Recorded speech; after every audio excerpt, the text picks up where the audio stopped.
Happy Wednesday, beautiful people. Today is actually Wednesday. Happy Wednesday, y'all. It is June the 28th, 2023, day 65 of year 5, reading through books, laws, and prophets. And of the 5-year consecutive day count, it is day 1445.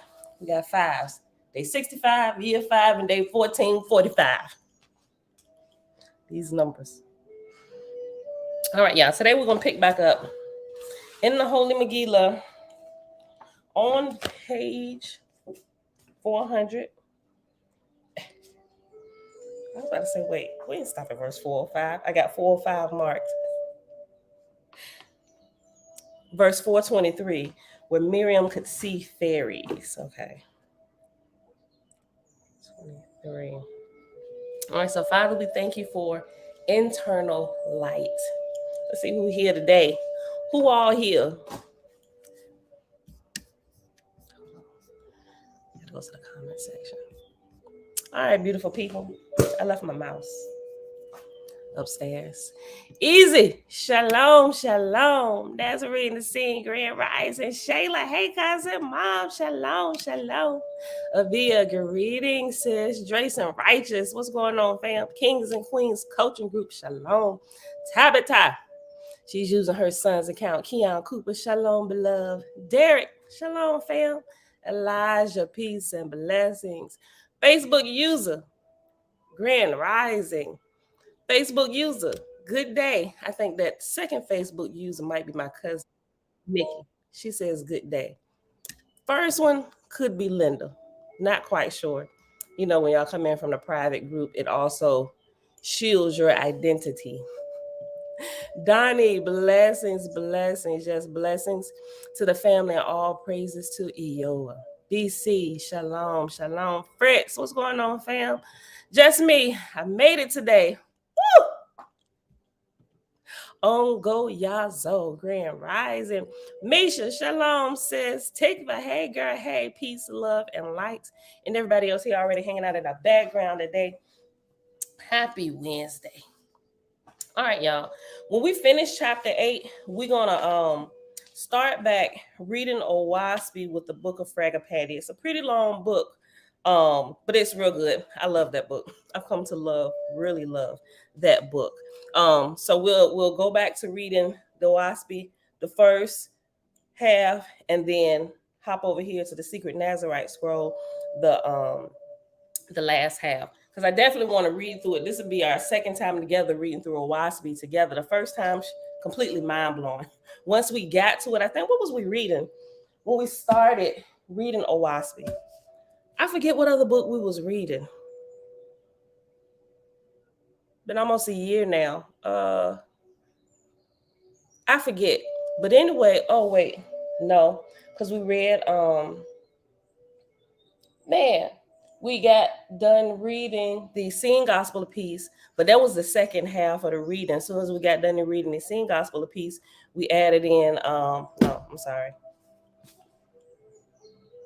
after Seeing Gospel of Peace, we started reading the Holy Megillah. I forget, y'all. But anyway, when we got to that, whatever other book we were reading, we didn't add a second book to that for the first reading. We just read that all the way through. But anyway, we're going to get back to it here in a few days. Because remember, this chapter 8 in the Holy Godspell is 830 verses, and we're only halfway through. So it'll take us maybe like 2-3 more days before we can get back to it. So all my people, like, when you going to start reading Owaspy, when you going to pick it back up, sis? In a few days. Be patient. All right, y'all. Hold on. Prince, what's going on, fam? Top of the morning. Peace to the faiths of Jaja and Jala. Feel God. Oh, yeah. Thank you, BC. Feel God to the spirit realm. That's what we was reading while we was reading that. Thank you. All right. Okay, so let's get started. Page 400, we're on verse 423. Why Miriam could see fairies. One Sunday morning, Miriam sat beneath a persimmon a persimmon tree in her mother's garden. Y'all ever had a persimmon? I tried it. I didn't care for it. And, I tried to eat it raw too. I mean, I didn't really know. I thought it was just like a fruit you could eat raw. Some people say you can. Some people like cook it up, make it a delicacy or something like that. But when me and my husband and the kids go bike riding, when we would go bike riding, well, this was before we moved here in this house. In our old neighborhood, we would go bike riding, and there was this from afar. Sometimes I didn't have my glasses with me. It looked like this one particular house. They had this beautiful little tree in their front yard. Not little. It was a nice size. But I always thought it was oranges because we was like so far away. I was like, oh, I want an orange tree. I love orange, right? I love oranges. But finally we got close enough and rode on that side when we realized it wasn't an orange tree. It was a persimmon tree. And so one day we decided to we rode past there, and I was hoping we was going to see the lady outside, and I was going to ask her what type of tree it was. And lo and behold, she was out there. She was doing some gardening and stuff. And we stopped and asked, and she said, "These are persimmons." And she was like an older Filipino lady or something like that. But she said, "You want some?" I was like, "How do you eat them?" She said, "Well, you can eat them raw." She said, "I like to cook with them, So I'm not to be sound racist or anything. I'm black. I ain't never grew up eating persimmons or whatever. I just heard of the word not too long ago, right? That's a little bit of exaggeration, but y'all get what I'm saying. But she did. She went and because some of them they were like ripe and they was like falling from the tree. She went and got a bag and gave us like a whole bag of them. I was like, oh, they're so beautiful. So we was riding, and the kids was like, "You gonna eat it?" I was like, "I don't know. Gotta wash it off first. We ain't got no water." Josh was like, "I got a bottle of water right here. Just stick it out the window." He said, "We want to see you bite it." I'm like, "I don't know."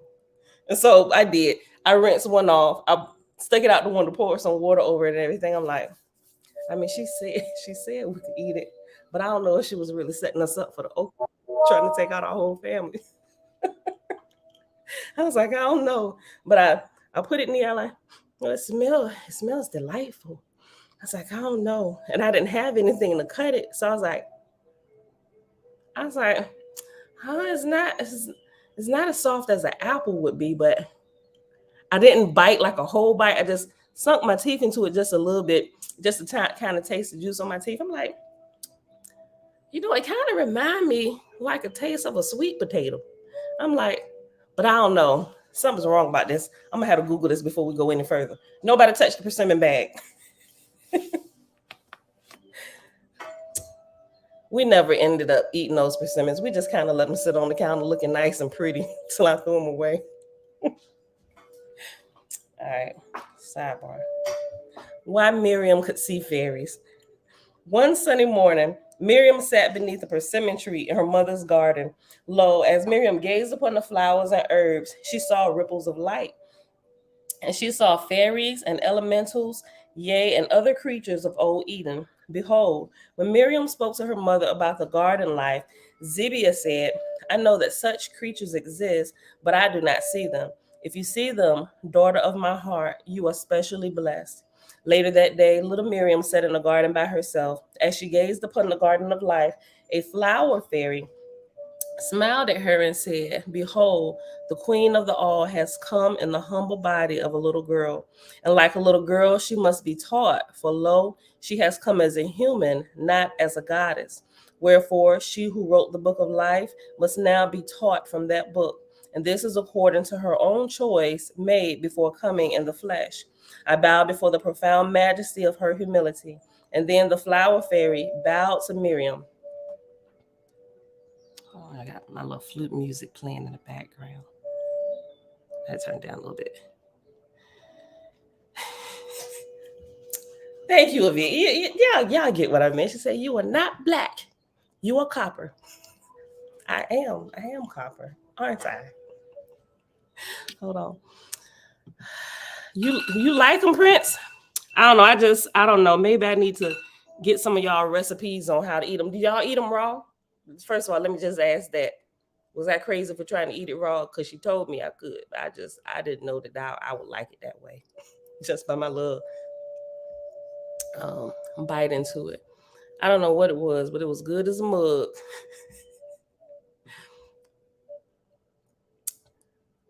Persimmons are delicious. You heard, so you haven't tasted it, Jamil.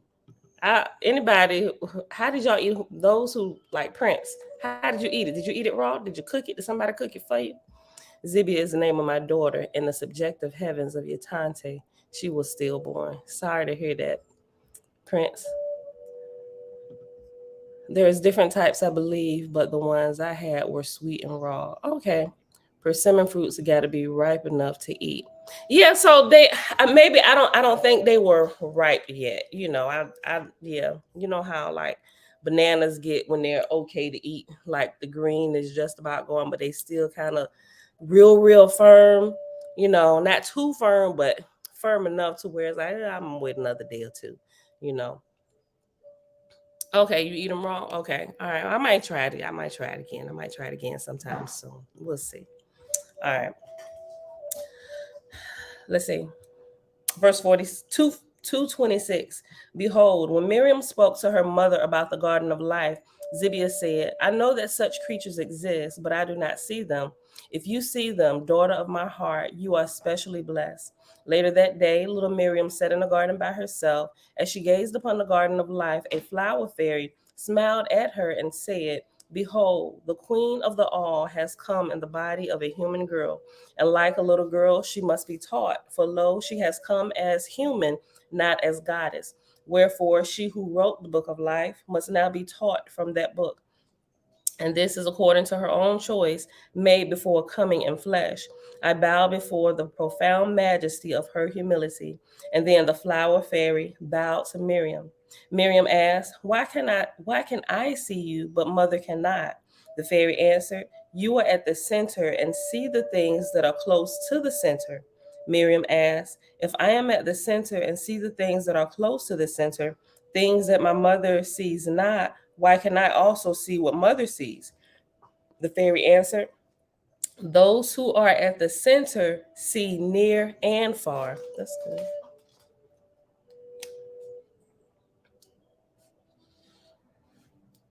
Those who are at the center see near and far. But behold, amongst humans, your mother, Zibia, sees much farther than most. The next section is Miriam and the dragons. I want a dragon. Like, seriously, I want one. Y'all ever seen a little animated cartoon, How to Train Your Dragon? Super hype about that. Miriam and the dragons. Once, when Miriam was 7, she was harvesting some healing herbs for her mother in a meadow surrounded by a forest. As she worked, a bunny rabbit bounced happily near her feet. Miriam took the greens she had bought for her lunch and fed them to the bunny. The grateful bunny loved the greens and made happy sounds. Then, lo, the meadow shook and the wind blew hard, for from the sky a red dragon had come and landed not far from Miriam. The evil red dragon, without moving his mouth, spoke from his mind to her mind, saying, It is best to pull weeds while young and tender, and you are a weed in my master's garden. Wow, I don't want this kind of dragon, though. Then lo, the bunny hopped toward the red dragon as if to do battle. When the bunny had neared the red dragon, behold, the bunny changed itself into a golden dragon. Yes, bunny, come through. I want a shape shifted dragon like the bunny golden dragon. When the bunny had neared the red dragon, behold, the bunny changed itself into a golden dragon. And the golden dragon spoke in the mind of the red dragon, saying, You have come before the appointed time. The time of our battle is not now, but in the last days. Even so, I sensed your violation of the ovum of this world and have come to protect the holy child. The red dragon was angered, but said, I will withdraw until the appointed time. And know this, at that time, I will devour you, and I will devour all that you love. The golden dragon replied, Your belief is not my belief. Yet all will be revealed in the last days. Then the red dragon took to the sky and departed. Behold, after the departure of the red dragon, the golden dragon became Abraham, the king of our son. He said, The Abram of the Lord and Lady of each seventh heaven in the mother ovum has the power to appear in the form of a golden dragon, and the Sarah of each seventh heaven has the power to appear as a silver dragon. This power is given by the Lord and Lady that we may stand against the red dragons and their evil master, the black dragon. Then behold, a silver dragon landed in the meadow, and the silver dragon became Sarah, the Sarah of our son. King Abraham and Queen Sarah, now in the semblance of human form, embraced each other. Then lo, each of them embraced little Miriam. Now, even though Miriam was goddess eminent come as human, she was nevertheless a little girl and liked to play. Little Miriam asked Abraham and Sarah, "Will one of you become a dragon again and give me a ride?" Abraham and Sarah laughed heartily, and then Sarah said, "I will give you a ride, mother who has come as daughter." Lo, Sarah again became a silver dragon. Then Abraham waved his staff, and behold, a silver saddle appeared on the back of the silver dragon. The silver dragon lowered her head to the ground, and Abraham helped Miriam climb on. And when Miriam was safe in the saddle, the silver dragon took to the air. Little Miriam had a fun ride, and many residents of the nearby villages spoke of seeing a giant bird in the sky. The next section is Miriam, the playful water fairies. Miriam and the playful water fairies. We're on page 402, verse 473. One day, while sitting beside a pond in the forest, Miriam picked a drowning bug out of the water. Lo, one of Miriam's favorite stories in the Holy Megillah was the story of Ezra, the frog who had rescued drowning bugs. It was that story that inspired Miriam to rescue drowning bugs. But on this day, the bug she rescued was not really a bug. It was a playful water fairy pretending to be a drowning bug. After Miriam rescued the bug, the little bug became a beautiful fairy and sang the following words: "The mother comes as daughter. She visits the fairy pond. The fairy is a prankster playing games all day long. The fairies are of old Eden, and there they knew the dove. They love and serve Queen Jannah, and they love and serve the lamb. But we water fairies have a funny way of showing our great love. We love to play the entire day with our friends we dearly love." Verse 485. Then behold, the fairy spoke, saying, "Will you play with me and my friends?" Miriam replied, "I would love to play with you, but where are your friends?" Lo, the forest was suddenly full of fairies, and all of them wanted to play with Miriam. She played all day, then asked, "Do fairies ever work?" Her first fairy friend laughed, then said, "We tend the mother's garden, but even then we play." All the fairies laughed and took turns kissing Miriam on her cheeks, for lo, they knew the holy child must go home before dark. Miriam said, "Goodbye, good fairies. Thank you for the wonderful day of play." The first fairy answered, "We thank you for saving what you thought was a drowning bug. It was in reward for that kindness that we revealed ourselves to you." The next section is entitled Miriam and the Dark Spider. Verse 498. One sunny day, Miriam climbed a tree in the orchard. The holy child sat on a branch and sang a beautiful song. Behold, above her head, in a web of his own weaving, was a dark spider. The spider lived in the tree because there were too many fruit flies. Hold on.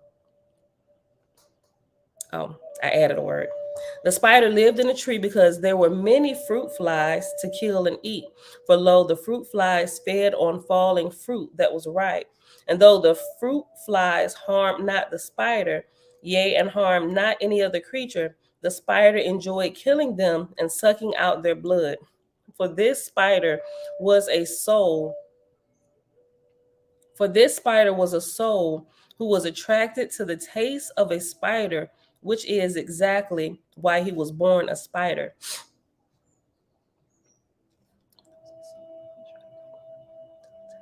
Oh, to the taste of a spider. Okay. For this spider was a soul who was attracted to the taste of a spider, or what spiders like to eat, what they like to taste, the taste of a spider. For this spider was a soul who was attracted to the taste of a spider, which was exactly why he was born a spider.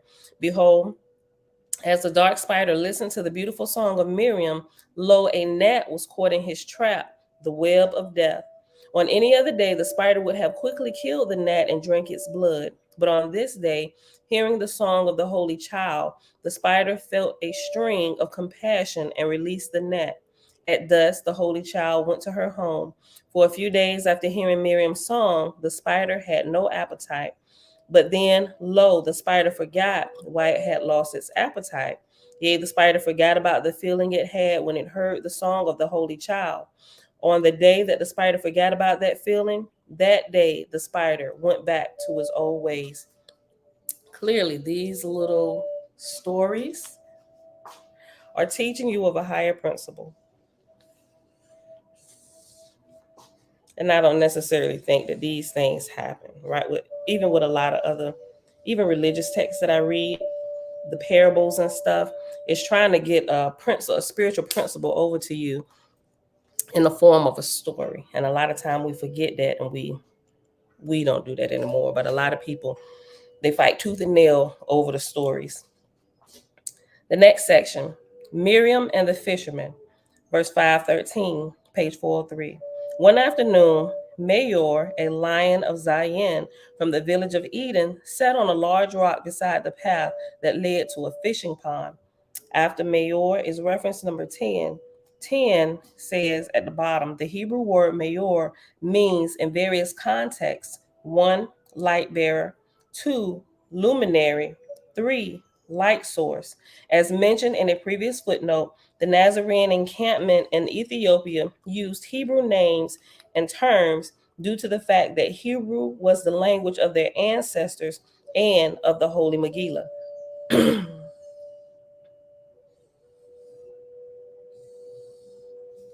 Okay, I'm gonna go back to 513. One afternoon, Mayor, a lion of Zion from the village of Eden, sat on a large rock beside the path that led to a fishing pond. This fishing pond was used by villages that neighbored the Nazarene village called Eden. Mayor, being Nazarene, was not a fisherman. Rather, as a trusted lion of Zion, he had been asked by Zamira to watch Miriam as a secret guard. As Mayor watched, Miriam spoke to an old fisherman who was returning to a neighboring village. She said, "Did you catch any fish today?" The old fisherman replied, "Yes, I caught very many. Lo, this was the most fish I ever caught in one day." Miriam replied, "I'm sorry you've had a bad day." The old fisherman scratched his head, wondering what she meant, for lo, had he not just described a good day? The next day, Mayor sat on the same rock beside the path to the fishing pond. Again, like the day before, he witnessed a child, Miriam, speak to the same fisherman who was again returning to his village after fishing. Miriam asked, "Did you catch any fish today?" The old fisherman replied, "No, I caught not a single fish. This is the first day ever I have come away without catching at least one fish." Miriam said, "I am happy that you have had a good day." Like the day before, the fisherman wondered what she meant. Mayor understood what little Miriam meant. What little Miriam meant. Do you? Literally, verse 531 says, "Do you?" Clearly, this is teaching you of principles in children's stories. The next one is Miriam and the boy who captured lizards. On page 404, verse 532. It was on a hot summer day that little Miriam came upon a boy who was catching lizards. Miriam said, "Why do you catch lizards?" The boy replied, "It is fun." Miriam asked, "What do you do with the lizards after catching them?" The boy, who was not a Nazarene, answered, "I put them in a wooden box until they die." Oh my gosh, how horrible. I mean, if you're going to catch them, at least play with them, build some kind of contraption, watch them go through, and set them free. Jeez. Miriam asked, "What do you do with the lizards after catching them?" The boy, who was not a Nazarene, answered, "I put them in a wooden box until they die. When they die, their bodies get stiff, and I think that is funny." Wow. Though the boy was bigger than her, Miriam was not afraid of him. She said, "What you do is very cruel. Behold, what if a giant enjoyed catching little boys? And what if that giant took you away from your mother and father and took you to his house and put you in a wooden box? And lo, what if that giant left you in the box until you died and became stiff? What if the giant did all this cruelty just because he thought it was funny? How would you like that? The little boy did not answer. Instead, he tried to push little Miriam to the ground. But behold, Miriam moved according to Zion, and the bully boy fell to the ground. Miriam took the wooden box in which the boy had placed several captured lizards and freed the captives. Yea, the lizards ran free to the tall grass, escaping the mean boy. The boy got up and ran towards Miriam, intending to tackle her. Again, Miriam moved according to Zion, for Bar Hesed had begun teaching her the first movements.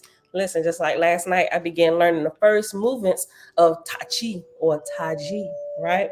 So, the same dojo where my children practice karate, I have now started practicing Taji, right?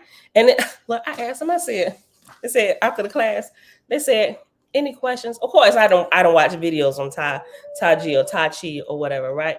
But it always, if you ever look at it, it's always super slow movements. So when the kids would go to karate, I would see an older group, and it's only for adults as well, right? So, and it's like quiet in there, and I'm like, oh my God, what a peaceful place. Because during the day when you go to the karate, yeah, ki and breaking boards and all that stuff, total ruckus and chaos. I mean, it's an organized chaos and sound, and they're all real respectful, on point, in line, everybody bowed. Like all of this is super dope, but it's a whole different type of atmosphere when you go in the Tai Chi section of the dojo, right? And it's quiet, it's adults. Matter of fact, they don't allow anybody who's not at least 16 take the Taiji class, right? Because there's a certain type of discipline and focus that you need. So while we were in there and we was going through some movements and everything, and clearly I was the newest person there, they asked if we had any questions. I said, why is everything so super slow? And they all kind of just giggled like, she's new. But I was serious.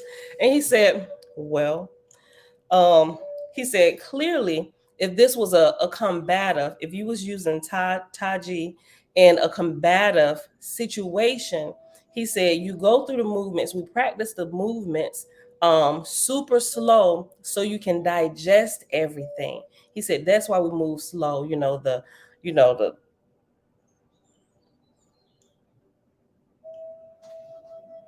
coming to the stance and all of this. So you can see the fighting stances as they move.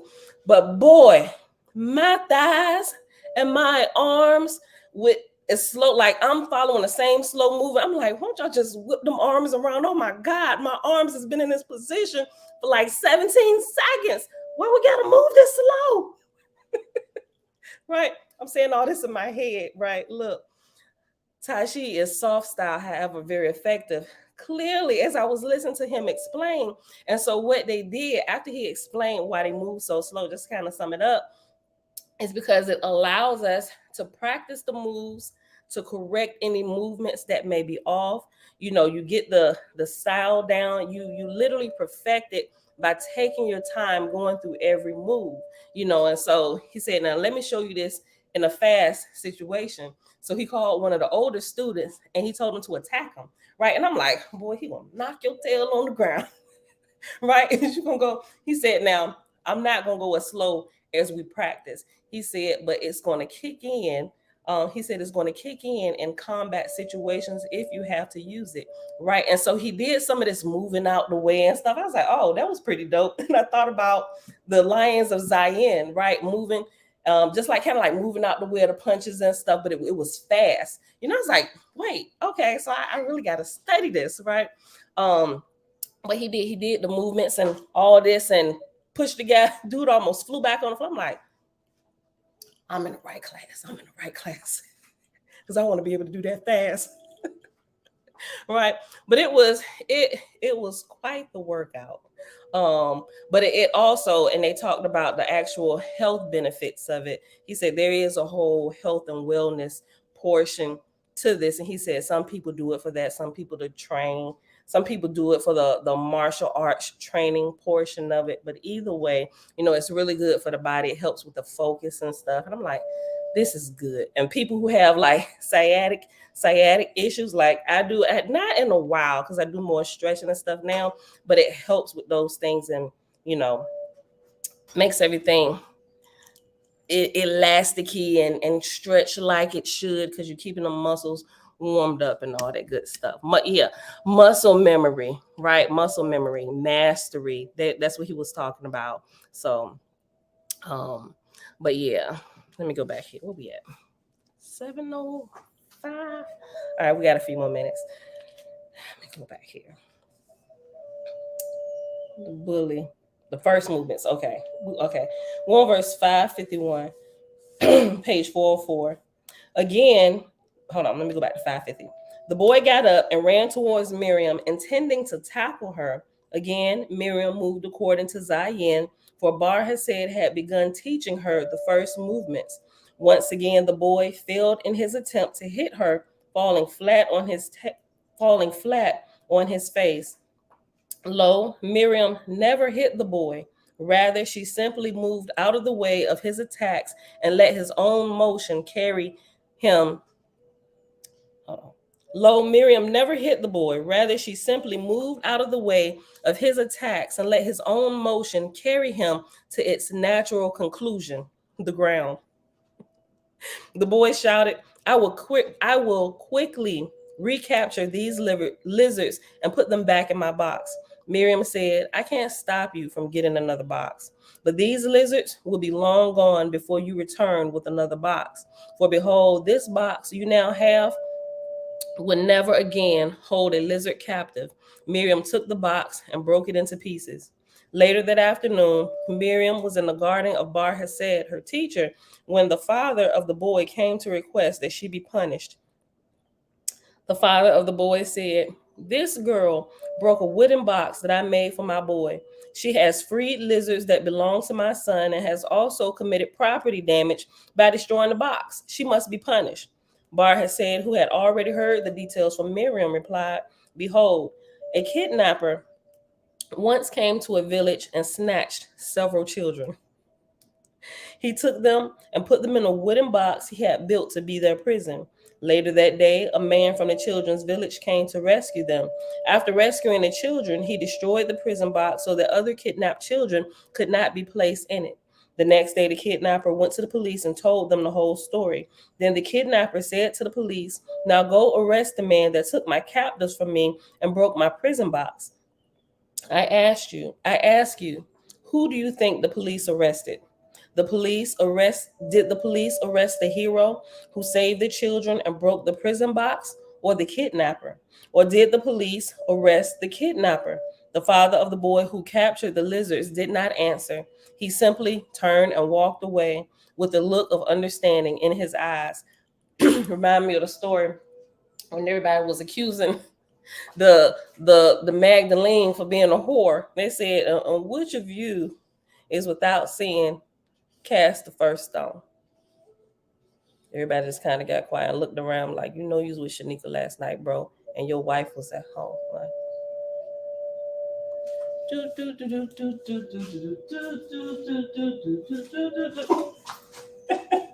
everybody just kind of walked away. That's what this reminded me of. Verse 574. The next day, the man brought his boy to Bar Hesed and asked, Though we are not Nazarene, will you teach my son about kindness to animals?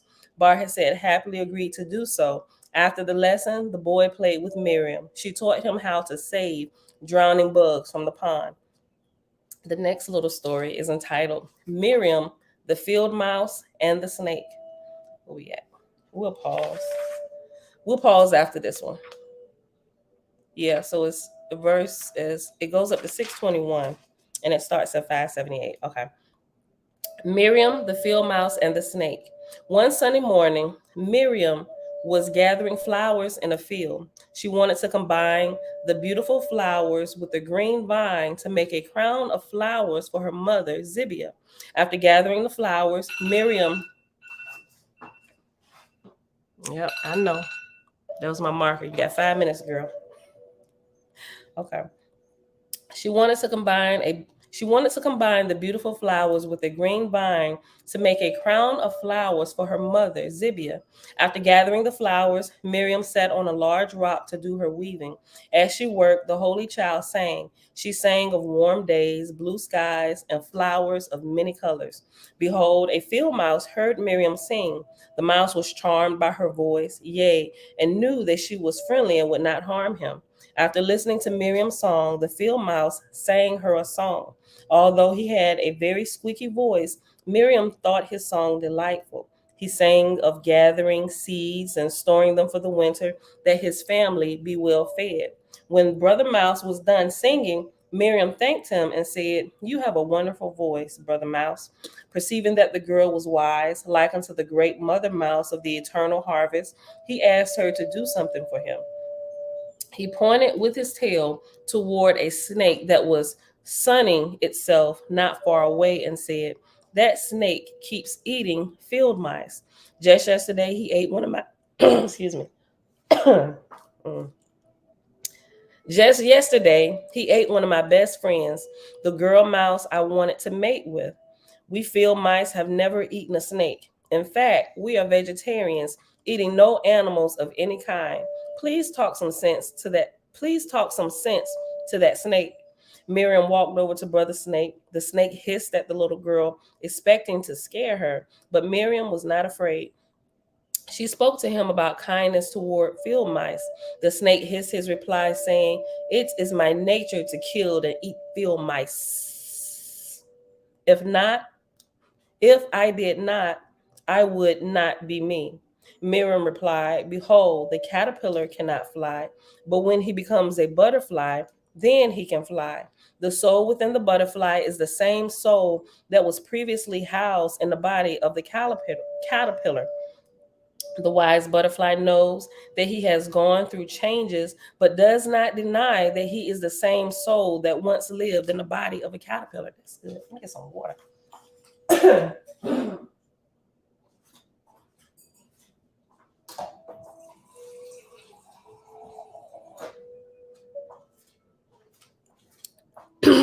Okay, let me read that again.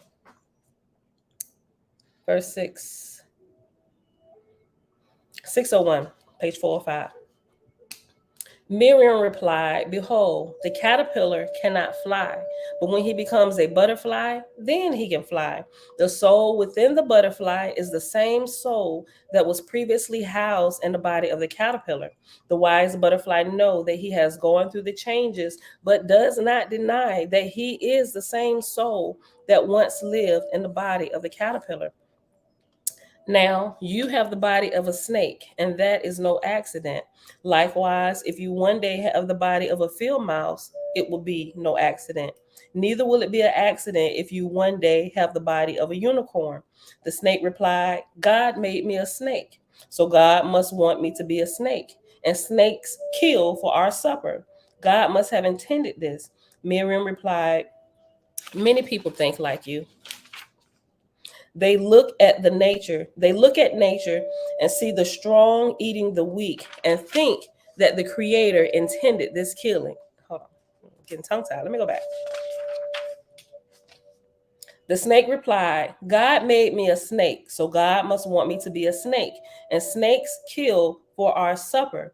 God must have intended this." Miriam replied, "Many people think like you. They look at nature and see the strong eating the weak and think that the creator intended this killing, but that is wrong. Lo, creator creates souls, not body types." That's a whole revelation in itself. Like, clearly we know that, but the way she just put it here. Okay.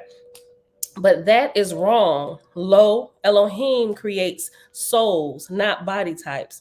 Then, according to the thoughts and deeds of each soul, the soul is clothed by the form that matches its deed. Vicious souls will take on vicious forms, not because God intends it, but because vicious souls desire forms suitable to their viciousness. Wow. I tell you truly, no god or goddess created fangs or claws. Rather, Elohim creates souls, and souls create their own body types according to their thoughts and deeds. After Miriam finished speaking, the snake just hissed and went back to acting like a snake. But a seed was planted within the small mind of the snake. Perhaps one day the seed will sprout and he will no longer be a snake. That was good. And that's what we're going to pause at for today. We right at 7:15 too. So tomorrow we'll pick this back up with 6:22. Lessons in kindness, Miriam and the boy who killed ants for fun, with a story about Isha. All right, we ain't seen Isha in a few chapters. Okay. So we might we might actually finish this tomorrow, this chapter. We'll see. All right, and then we'll start back with reading the Waspy at the first half. All right, let me make my mark here.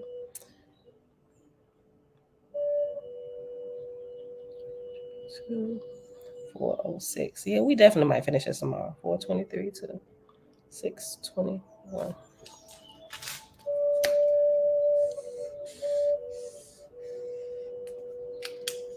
Okay. All right, y'all.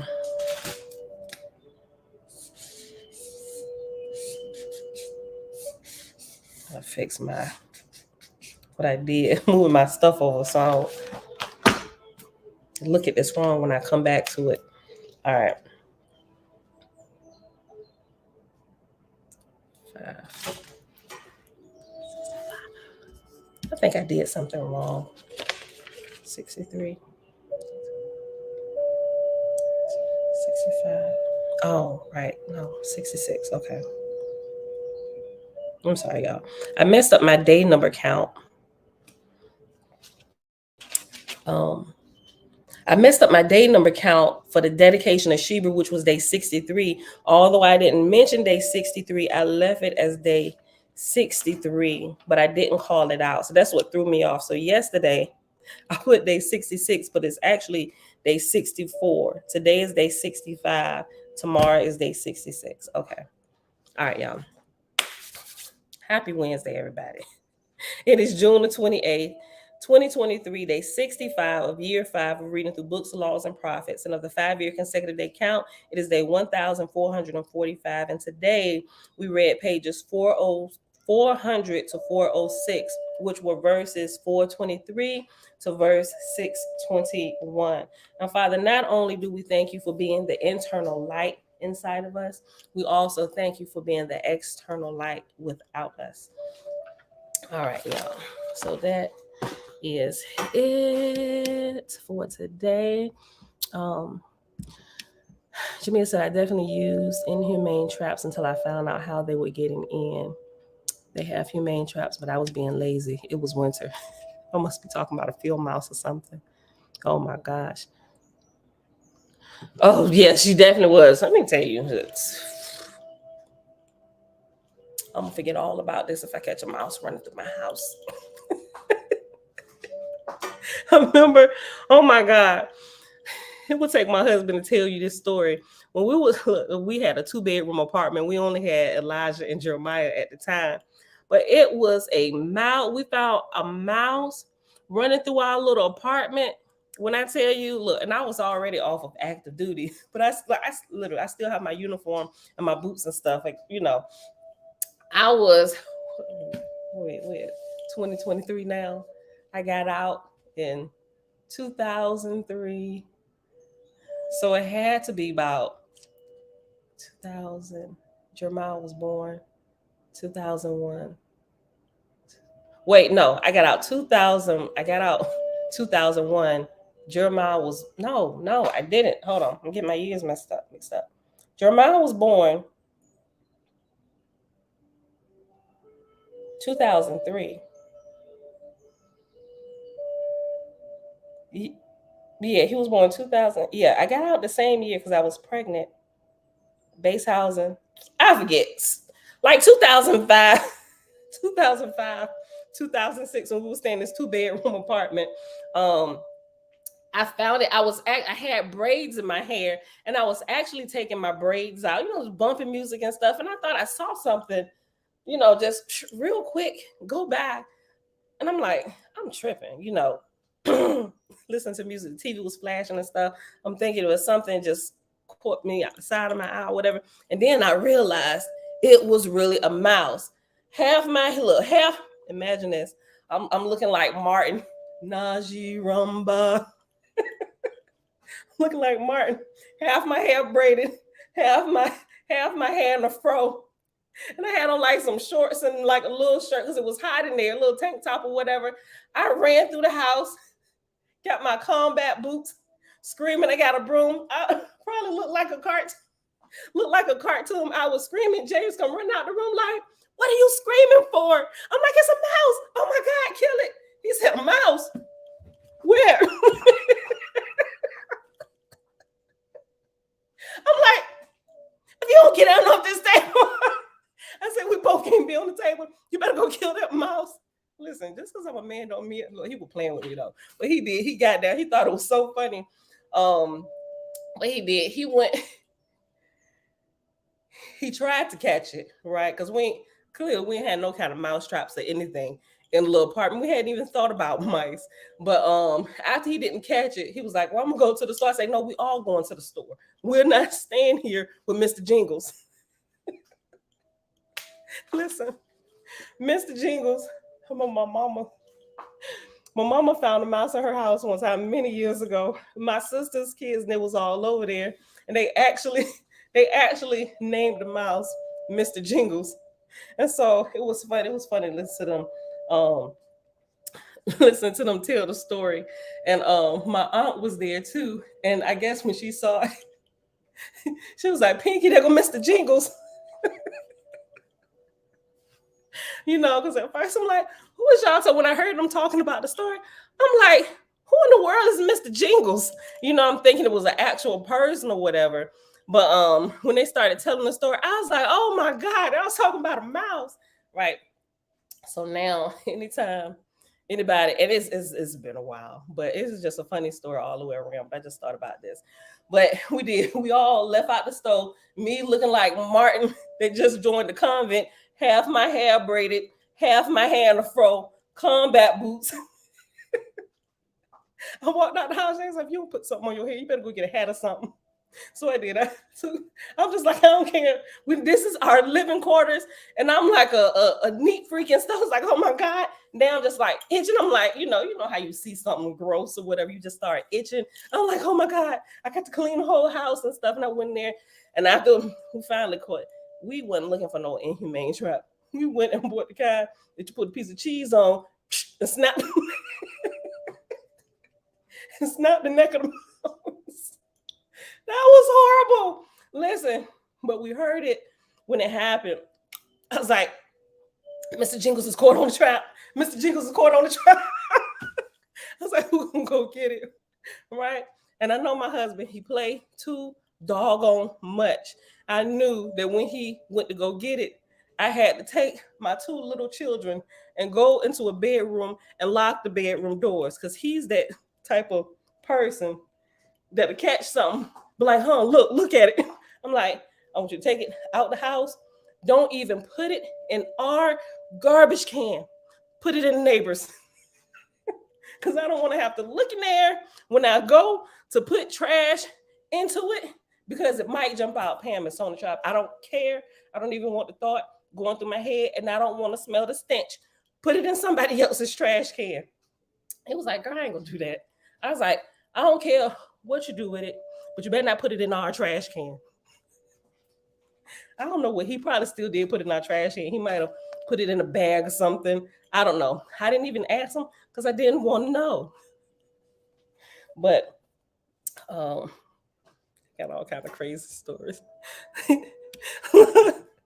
He said, Savannah screamed, there goes Mr. Jingles. It's you have to listen to my sister say how she said that, the way she screamed that there goes Mr. Jingles. Boy. Listen, look.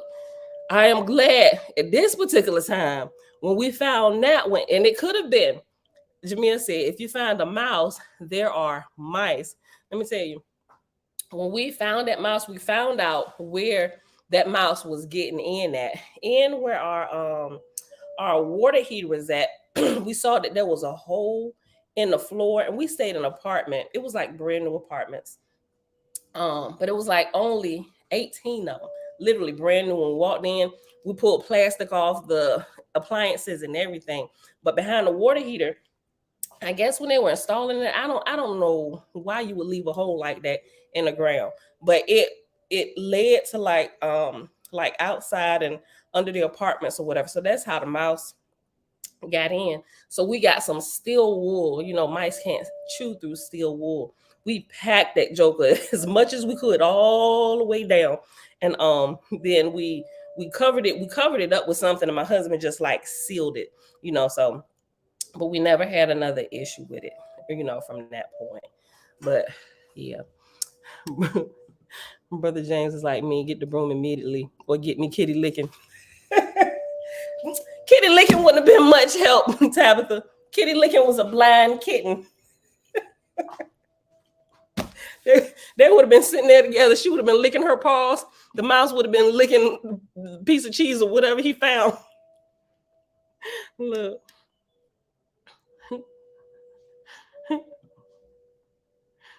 Look like Method Man on the You're All I Need video. All right, y'all. Look, that's it. We're about to get out of here. All right, y'all. Yeah, steel wool is the truth. All right, y'all. That's it for today. Thank y'all for hanging out. I was scrolling through here just to see if anybody had asked a question or something, but you know, I don't think so. So that's it. We're gonna yeah, look, we all gotta master some things. Like if I still call them rodents, if they come and they trespass upon our property, a snake, a mouse, like I said, I'm gonna forget all this spiritual stuff that I done learned. And it's gonna be like fight or flight, and you is getting out. Jamia, you are so correct on forgive. Hold on, wait. Let's go back to what Jamia said. Jamia said, we have all done things, just me. We just forgive ourselves, stop the action, and refrain from doing that again. Hold on. I got to go back and see. Look, I'm nosy. I got to backtrack. What did just me say? Okay. Oh, just me said, I'm being convicted now because when I was a boy, my friends and I caught a bag of frogs and buried them in the sand alive. What's amazing is that you're being convicted about that now when that happened when you was a boy. But Most High is the Most High is amazing, right? Okay, so that's what Jamil said. We've all done things, just me. We just forgive ourselves, stop the action, and refrain from doing it again. And that's when Tabitha said, Jamil, you are so correct on forgiveness of self. But if a snake comes in my part, I'm still thinking on that. Like, I'm gonna get a knife, a shovel, a gun. Be like Yosemite Sam. Destroy your own house trying to kill a mouse. All right, y'all. That's it. We're gonna get out of here. All right, I love y'all. Tikva, have a wonderful, amazing day. Yes, we don't need gravity. We just need growth. I'll see y'all back here tomorrow. Bright and early, 6:15 a.m. Eastern Standard Time. Peace. But I see through you.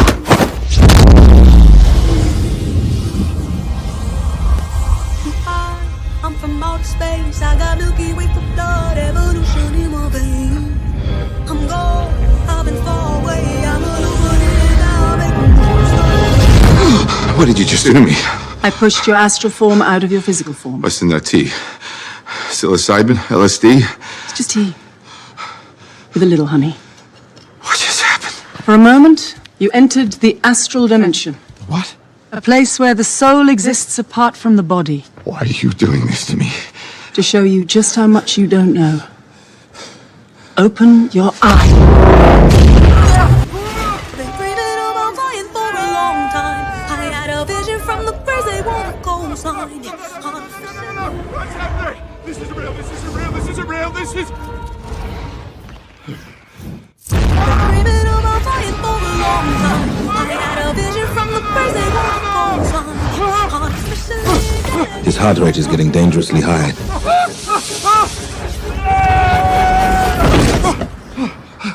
He looks all right to me.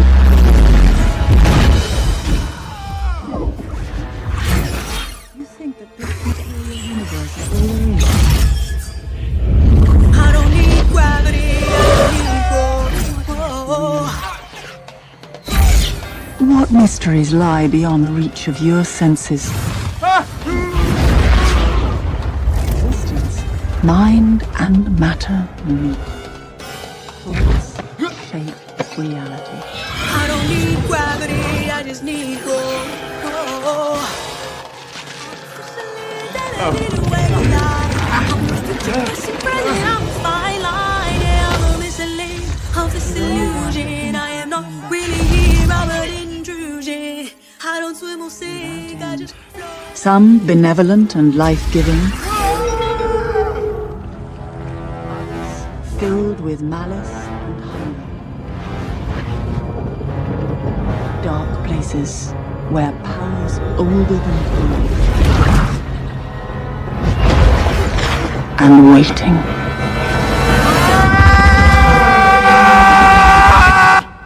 I don't swim or sink, I just float. Who are you in this vast multiverse?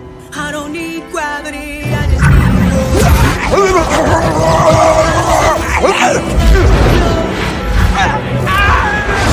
I don't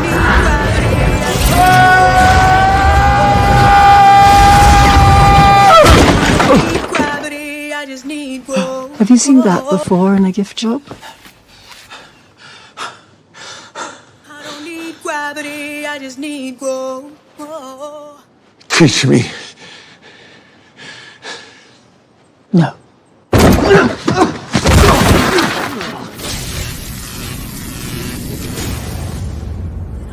It's an earthquake rumble. I won't ever ever fall, never stumble.